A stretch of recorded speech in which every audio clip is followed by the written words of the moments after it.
அனைவருக்கும் வணக்கம். தமிழகத்தில் பார்த்தீர்கள் என்றால் பல்வேறு கட்சிகள் இருக்கின்றன.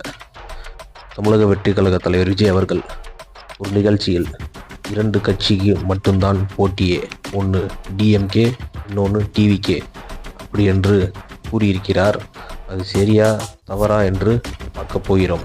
பொதுவாகவே பார்த்தீர்கள் என்றால் ஒரு கட்சி தலைவர்கள் மேடையில் பேசும்போது அந்த கட்சி நிர்வாகிகளுக்கு ஊக்கம் அளிக்கும் விதமாக தான் பேச வேண்டும், நம்பிக்கையாக தான் பேச வேண்டும். அந்த விதத்தில் தளபதி விஜய் அவர்கள் பேசியது சரிதான். அப்படித்தான் ஒரு கட்சி தலைவர்கள் கான்ஃபிடென்ட்டாக பேச வேண்டும். ஆனால் அது கவனக்குறைவாக இருந்திடக்கூடாது. ஏனென்றால் தமிழகத்தில் பல்வேறு கட்சிகள் இருக்கின்றன. மொத்த கட்சிகளின் பலத்தை உணராமல் கவனக்குறைவில் எதையும் பேசிடக்கூடாது. பேசுவது ஒரு பக்கம் நல்லதாக இருந்தாலும் செயலில் ஒன்றுமில்லாமல் போய்விட்டக்கூடாது. அது ஒரு கட்சிக்கு மிகப்பெரிய தோல்வியாக மாறிவிடும். டிஎம்கே எவ்வாறு ஒரு மிகப்பெரிய கட்சியோ அதே போல் ஏடிஎம்கே ஒரு மிகப்பெரிய கட்சி. பல தேர்தல்களில் வென்றிருக்கிறார்கள். பல எம்எல்ஏ இருக்கின்ற ஒரு மிகப்பெரிய கட்சி. பல பழமையான தலைவர்கள் இருக்கிறார்கள்.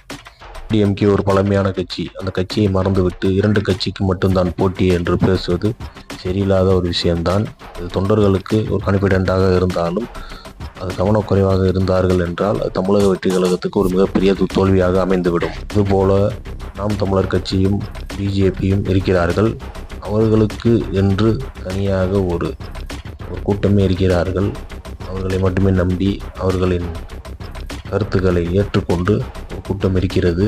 இந்த கட்சிகளையும் தமிழக வெற்றி கழகம் மறந்துவிட்டார்கள், கவனக்குறைவாக கவனிக்கவில்லை என்றால் அது தமிழக வெற்றி கழகத்துக்கு ஒரு மிகப்பெரிய தோல்வியை உண்டாக்கிவிடும். ஏன் இந்த காணொளி என்றால், எந்த கட்சியாக இருந்தாலும் தமிழக மக்களுக்கு நல்லது செய்ய வேண்டும் என்று தான் வருகிறார்கள். அந்த வகையில் ஒரு கட்சி தலைவர் 2 கட்சிக்கு மட்டும்தான் போட்டி என்று சொன்னால் அவரின் கவனக்குறைவாக இருந்து விட்டுறக்கூடாது. மற்றும் எந்த கட்சியாக இருந்தாலும் கவனமாக செயல்பட வேண்டும். தமிழக மக்களுக்கு பயனுள்ளதாக இருக்க வேண்டும். நன்றி. Like, share, subscribe.